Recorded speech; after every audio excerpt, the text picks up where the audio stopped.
The Five Nights at Freddy's series is a horror game franchise developed by Scott Cawthon. The game takes place in a fictional pizzeria restaurant called Freddy Fazbear's Pizza, where animatronic animals entertain children during the day, but at night they roam around the restaurant seeking to harm the player-controlled character. While the daytime seems like a safe and fun environment, the nighttime is much different, and you're not here during the day. You are sadly the night guard. The story begins with the first game, where the player takes on the role of a security guard working at the restaurant. The main animatronics include Freddy Fazbear, Bonnie the Bunny, Chica the Chicken, and Foxy the Pirate Fox, and a secret animatronic, Golden Freddy. The player must survive 5 nights while monitoring the animatronics through security cameras, and using limited power to keep the doors and lights on. Not much lore is given in the first game, since Scott didn't think the game would be as good as it is today. So he didn't put much thought into the deep backstory like he did further down in the game's franchise.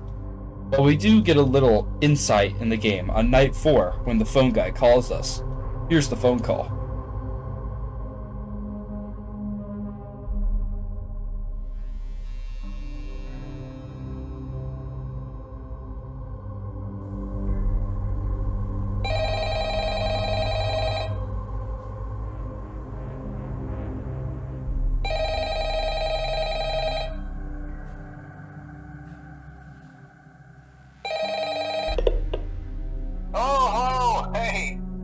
Day 4. I knew you could do it. Hey, listen, I may not be around to send you a message tomorrow. It's been a bad night here for me. I'm kind of glad that I recorded my messages for you when I did. Hey, do me a favor. Maybe sometime you could check inside those suits in the back room. I'm going to try to hold out until someone checks. Maybe it won't be so bad. I always wondered what was in all those empty heads back there. You know. Oh no.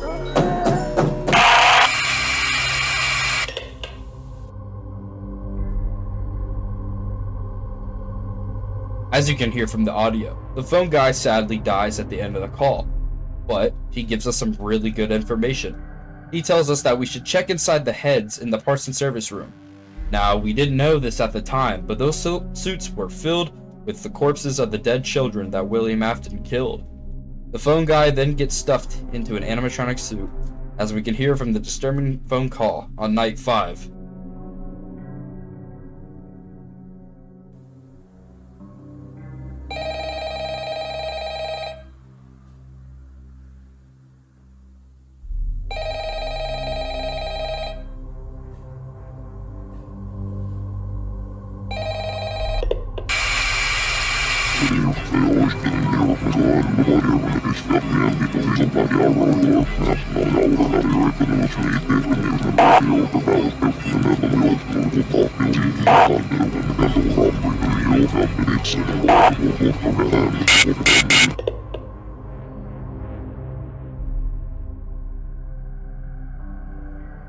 That's basically all we know about in Five Nights at Freddy's 1, but there's so much more to cover from the other games in the franchise.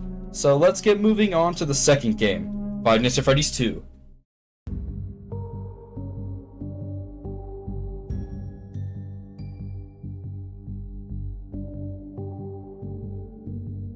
The second game takes place in a newer version of the restaurant, where the animatronics have been replaced by the newer models. The player takes on the role of a new night security guard. He must again survive 5 nights while monitoring the new animatronics. Actually, that's what the game wants you to think. We play as the exact same security guard from the first game. There are new refurbished animatronics called the toy animatronics. These are the newer versions of the old locations Bonnie, Chica, Freddy, and Foxy, but made to look more kid-friendly. We play through the game as normal, just like the first game, until we hit night 5. At the end of night 5, we get a paycheck where Jeremy gets his paycheck in 1987 in November. Why is this important, you may ask? This is because in the very first game, the date was not before 1987, but rather after that in 1994. This shows us that the Five Nights at Freddy's 1 was actually a prequel to the second game. This means that the second game happened before the first one. This threw a bunch of people's theories out of the window, as well as made the story a lot more complicated to understand. Another way we know it's a prequel is because of the phone guy in the game. He is still alive, where we hear him die in Five Nights at Freddy's 1 on night 4. This also tells us that the Bite of 87 did not happen in Five Nights at Freddy's 1 pizzeria, but rather it happened in the second location, which means Foxy is a free man of all the allegations. After the player beats night 5, they are introduced to a night 6. Once we get into the night, we get a phone call from the phone guy. Here is the phone call now.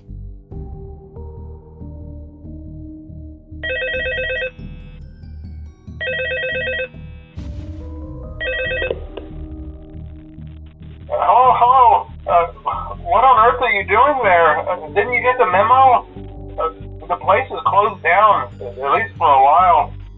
Someone used one of the suits. We had a spare in the back, a yellow one. Someone used it. Now none of them are acting right. Listen, just finish your shift. It's safer than trying to leave in the middle of the night. We have one more event scheduled for tomorrow, a birthday. You'll be on day shift. Wear your uniform. Stay close to the animatronics and make sure they don't hurt anyone, okay? For now, just make it through the night. When the place eventually opens again, I'll probably take the night shift myself. Okay, good night and good luck. When the phone guy says he's going to move us to the day shift, that means we are going to be the security guard during the child's birthday. Now, this birthday is presumably the one that happened during the Bite of 87. Now, we don't know who caused the Bite of 87, but most people speculate either Toy Bonnie or Mangle. And then since the night guard, who, well, is on the phone with us, but we call him phone guy, says he's going to take the night shift, well, since this is the last canon day or night in Five Nights at Freddy's 2, and then the next location is Five Nights at Freddy's 1, that means that the reason phone guy dies in Five Nights at Freddy's 1 is because Five Nights at Freddy's 2 is a prequel to Five Nights at Freddy's 1. So once phone guy takes the night shift after us, after night 6, the place gets shut down because of the Bite of 87, and then it gets reopened in Five Nights at Freddy's 1, where phone guy sadly dies. As you heard the phone guy say, someone took a suit in the back, a yellow one, and now none of them are acting right. While not telling us out front immediately, the reveal is slowly building up as to why these animatronics are so aggressive towards the night guard. And we finally get that answer in Five Nights at Freddy's 3, which is where we are heading now. Buckle up, this may be a long one.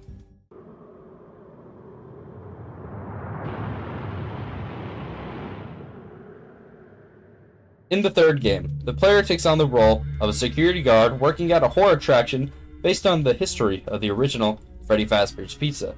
The player must survive 5 nights while dealing with the phantom animatronics that haunt the attraction, as well as a new animatronic, Springtrap. Now, we have no idea who Springtrap is throughout the entire game. Actually, the entire game makes no sense to the player until they get to the very end of it. This is the very first Five Nights at Freddy's game to introduce different endings.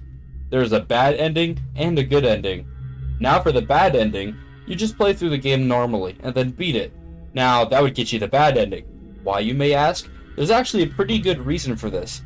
Every night of the game, there's a task you must complete, but where it will bring you to a minigame. These minigames look simple, but there are hidden areas where you need to go and find in order to beat the game correctly. Once you beat each night, you are introduced to a small little minigame where you play as one of the 4 original animatronics. First night is Freddy, second night is Bonnie, third night is Chica, and fourth night is Foxy. Each time you get into these minigames, you have the option to follow Shadow Freddy or to explore in order for you to know how to do the puzzles in the nights. You must explore and find clues as to what you're supposed to do the next night. After you find all the clues possible, then you are to follow Shadow Freddy into the back room. But since you're playing as an animatronic, you are unable to get into that room. Soon, the purple guy rushes out of that room and destroys you.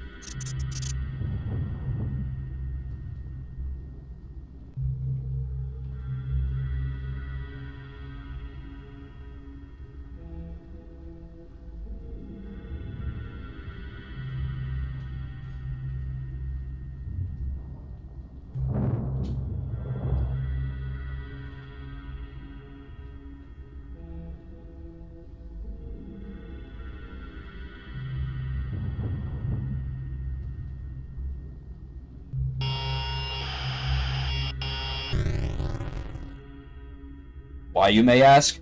Well, we will find that out later. At the end of night 4, we then play as a dead child. Same procedure as the animatronics, but this time Shadow Freddy is not there. But luckily for you, you've done this 4 separate times, so you know exactly where to go. Once you arrive, you see 4 other children staring at the purple guy as he looks very scared. You walk up to him, and he starts to run away from you, eventually getting into the golden Bonnie suit, or the spring Bonnie suit. Here, he begins to laugh at you, but then suddenly, this happens.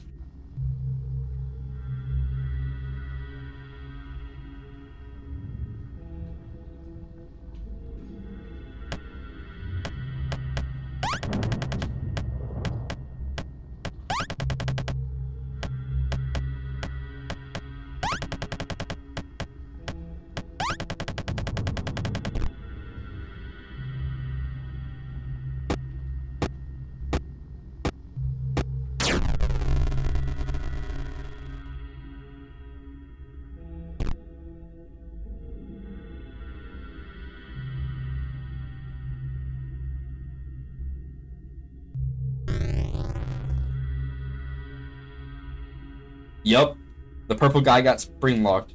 A very painful way to die in Five Nights at Freddy's universe. But I'm not saying he didn't deserve it. After this, we see all of the children disappear as the purple guy lays on the floor bleeding out. This all then fades to the good ending screen, where all the animatronics' lights in their eyes are shut off, which shows that their souls are finally at peace and can rest. However, this is not the end of Five Nights at Freddy's, because there are over 5 more games in the whole franchise. As well as we all know very well that William Afton always comes back. Although he always comes back, he didn't come back for Five Nights at Freddy's 4, weirdly enough, other than the little Easter egg of him as Plushtrap. That was because Five Nights at Freddy's 4 came before all of these games that we've got so far. Let's move on to Five Nights at Freddy's 4.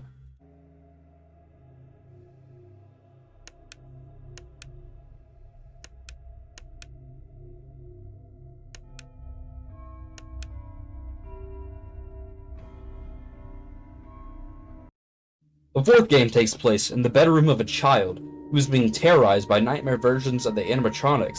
The player must survive 5 nights while avoiding the animatronics and playing minigames to uncover the truth about the child's past. This is the very first Five Nights at Freddy's game to not feature a phone call. This makes the player very scared, which is what Five Nights at Freddy's was going for, since players thought that Five Nights at Freddy's 3 was not scary at all. You play as a child that is unofficially named, but the community just called him Evan Afton. Evan was the youngest child of William Afton, and yes, I said it was because in Night 5 we are brought to a cutscene where Evan is being dragged to Fredbear, who he was very scared of. Now Evan is known as the Crying Child, even though there has been many other instances of children crying in cutscenes, but Evan is officially known as the official Crying Child. Evan was then taken by his own brother and his friends, Michael Afton, and put Evan into the mouth of Fredbear. After a few seconds, Fredbear's mouth chomped down, biting off Evan's frontal lobe and killing him. The entire Five Nights at Freddy's 4 game was either us playing as Michael or Evan, but I'm pretty sure it's Evan, since sometimes we could see pills, flowers, and an IV bag next to the bed, which hints towards it being a hospital, and that Evan is dreaming. And after Evan got bit,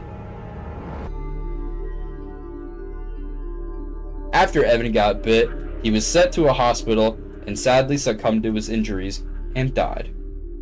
Another reason we play as Evan is because we play as him in the cutscenes after a night, and it would make no sense on how Michael would know what Evan was doing when he wasn't there. After we beat the game, we are introduced to Evan crying on the ground, with words being said by someone we can only presume of being William Afton, his father. But the words he says that really matters is, "You are broken. I can put you back together." You may not know what this means yet, but as he says that, Golden Freddy disappears, which makes us think that Evan got stuffed into the same animatronic suit as Cassidy. My voice just cracked there. And we were very correct on that. Not much else in Five Nights at Freddy's 4 matters to the story of the game, not even Nightmare, but Five Nights at Freddy's 4 probably has the most important pieces of the story. And you know what else has a lot of important pieces of the story? Find us at Freddy's sister location.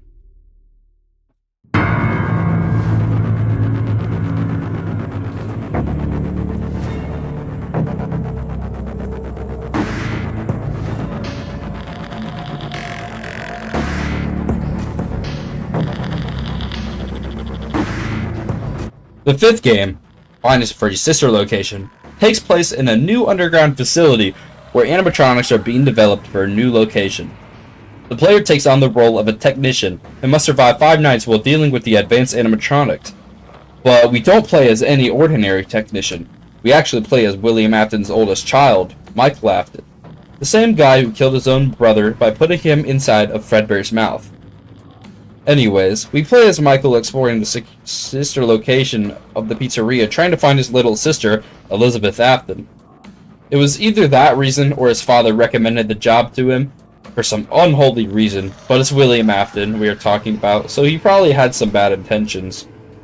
While playing as Michael, you are given various tasks by the building's artificial, called AI Hand Unit, and one of those tasks include visiting and working on Circus Baby.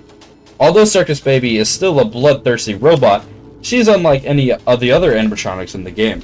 She is super smart. She stays on your good side the entire game to gain your trust, keeping you out of danger from the other animatronics in the building, just so she can have an easy opportunity to get you. As you play through the game, you can notice minor differences in Baby's behavior. She slowly becomes more aggressive towards you. Not physically, but she says some questionable things, to where you may get the idea that she's a bloodthirsty monster. In one of the later nights, you are tasked to go send Circus Baby to the scooping room. You do your little handyman work, and then send her on her way to be scooped.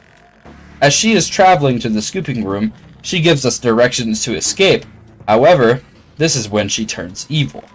She is guiding us to the scooping room, where all the animatronics have already been scooped, including Circus Baby. Which means the one giving us all the information on where to go was actually Ennard, which is a combination of all the Funtime animatronics. You are then swiftly taken care of by the scooper and fall to the ground deceased. The screen then fades to black and then continues back to your house, where we can see a silhouette of yourself in a mirror. However, this is not you, but it is Ennard, who crawled itself into your body to be able to escape the underground facility. There's also another ending, to where if you disobey Ennard's directions and go to the opposite way, you'll find yourself in the security room. This is where Ennard will be after you the entire night, kind of like Springtrap. Once you beat the night, and the other challenges with it, you are given a cutscene each time, where Michael Afton is walking down a street and slowly is seen decaying, because this is not Michael, but it's actually Ennard inside of Michael's body. People then become frightened and start to hide, and then soon, very very soon, disappear entirely. Michael is then seen spazzing out, and then the animatronic shoots itself out into a sewer, where we can hear Circus Baby repeat, "You won't die," as Michael gets up and walks away, sort of like a zombie. Another thing to add is this game was most likely the second game in the whole story to happen in the game's lore. Since Michael is basically dead, he applied for all of these restaurants as a night guard, and then gets fired at the end for foul odor. This is because he is decaying.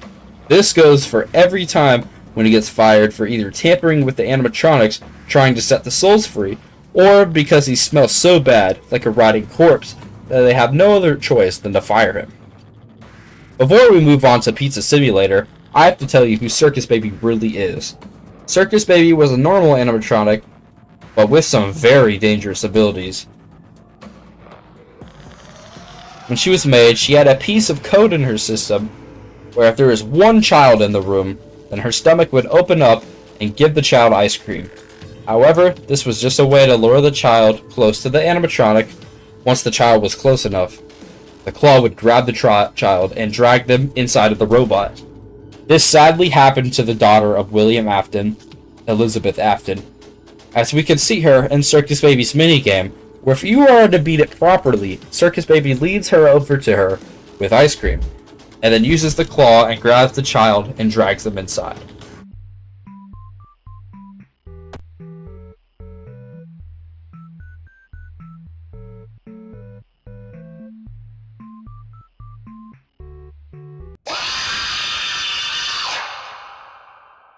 Creepy stuff, I know. We can also hear William Afton's voice in little voice clips before a night begins, where he is telling his daughter to not go near Circus Baby, because he never had the intention of killing his own daughter with his own machine, and to put these machines and their past to rest. There has to be a way to end this all, and the way to end all things that you want gone forever is fire, which is where we are heading next, and that is Five Nights at Freddy's Pizzeria Simulator. The sixth game, Freddy Fazbear's Pizzeria Simulator, takes on a new role-playing game format, where the player takes on the role of an entrepreneur who opens their own Freddy Fazbear's pizza chain. Here you play as Michael Afton after the fire in Five Nights at Freddy's 3. We get offered a new job as an entrepreneur at a new Freddy Fazbear's pizza establishment. Michael heads over to the establishment and gets straight to work, buying advertisements, decorations, and salving animatronics? Yes. Broken down animatronics from a bunch of different Five Nights at Freddy's games.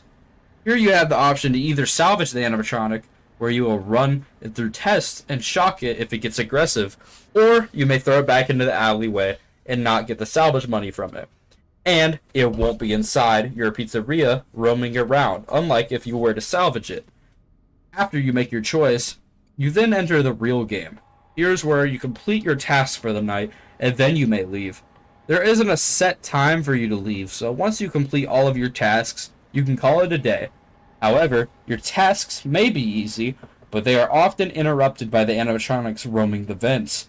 Remember, the animatronics you salvaged? Yup. Once you salvage them, they will start to hunt you down.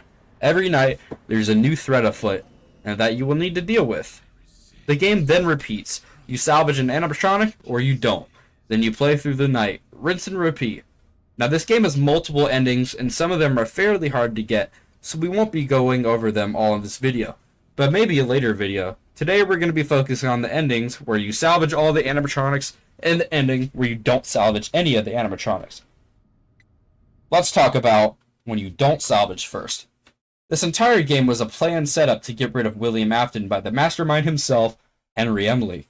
He made this restaurant and hired his son on purpose to lure Afton to his establishment, as well as all of his other creations, so he could burn down the building, dispose of Afton, and release the souls of the children. And this ending, since you didn't make sure they were all in one place, which is what Henry says to make sure you know to salvage all the animatronics and have them inside the pizzeria, well, since you didn't do that, they're all still free, roaming around. Here, the fire never happens, and you are fired for not completing the task you were assigned of making sure they were all in one place. In the good ending, where you do in fact salvage all the animatronics, Elizabeth will begin talking to you, but then soon interrupted by Henry Emily, who gives his famous speech. While he is talking to you, the temperature starts to rise. This indicates that Henry had lit the building on fire to dispose of the animatronics, as well as himself and Michael, to get this nightmare over with, and so everyone could rest easy. And that's exactly what happens. All the children's souls were released and sent to the heavens, as well as Michael's and Henry's. And as for William, he was left on the floor, burning for eternity. Just kidding. William Afton gets up and walks away. You may think, how is William Afton the only one left alive after this? And here's your answer to that. Cassidy. Cassidy was so mad that William Afton killed her and her friends that she stayed behind because death was too good for William. So her hatred kept him alive and roaming the streets. As Afton's body was giving out, he decided he needed someone else to carry on his duties of being a psychopath. So he decided he would encrypt his body into a virtual reality game so he could control and hypnotize whoever plays it into being his own personal puppet.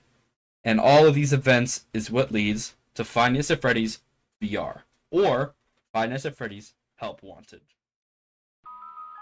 Five Nights at Freddy's Help Wanted may look like a very innocent and fun game, but it actually has a very important part of the story in it. This section won't be nearly as long as the others, but it's definitely still vital to the story. Anyways, after William converted his consciousness into a VR game, he needed to find someone to control and commit all of his crimes for him. After many trials and errors, he finally found the perfect match, Vanessa, or her killer name, Vanny. Vanny was just like the other test subjects, but this time, she worked like the others. Afton then started to control her. While controlling her, Afton didn't just send his consciousness into the game and then somehow hypnotize someone. No, he manifested his own body into the game as well. We all know him as Glitchtrap, or Malhair. Who knows, he's one of those. Anyway, while manifested as the player slowly beats the game, he becomes more visible. The player's just though, it was just a... The players just thought it was a little William Afton scare, like a little Easter egg. But no. Little did they know, this was actually him. While Malhair was trying to find the perfect match, he would run into people who were not compatible with him. For instance, Jeremy. He was a playtester, just like Vanessa, but unlike Vanessa, he wasn't compatible with Glitchtrap. So, to dispose of him for giving out information that shouldn't have gotten out to the public, Glitchtrap made Jeremy off himself with a paper shredder that was mentioned in tape number 4. These tapes are scattered throughout the entire game, so be wary of where they are and always get them.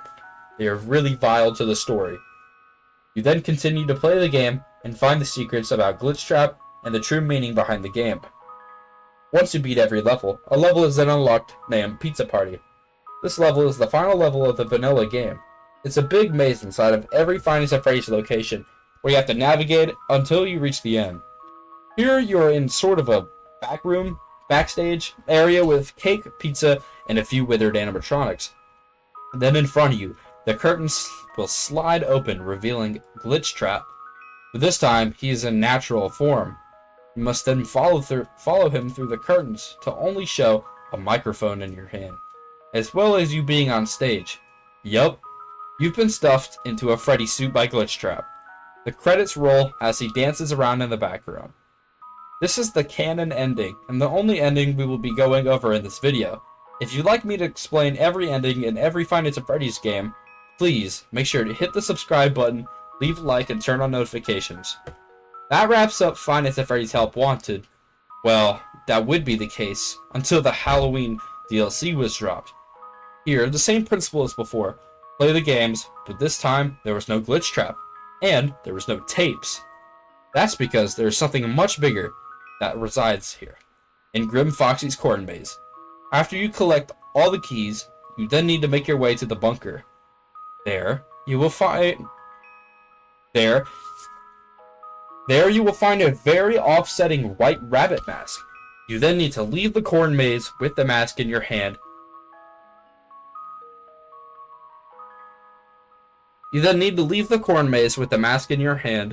And you will have it at the prize counter.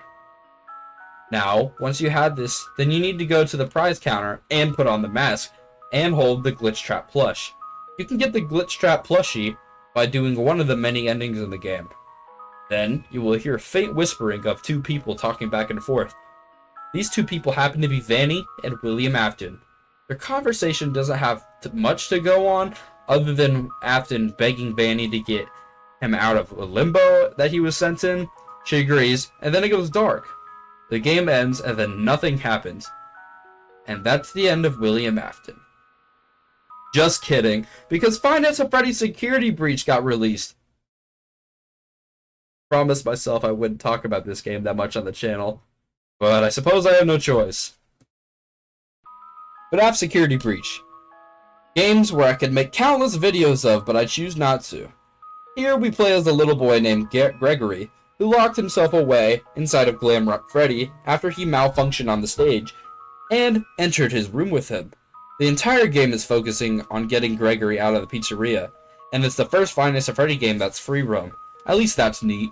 Gregory goes through many obstacles to get where he needs to go, such as dodging Freddy's friends because they are aggressive for some reason, but that's explained later on in the game.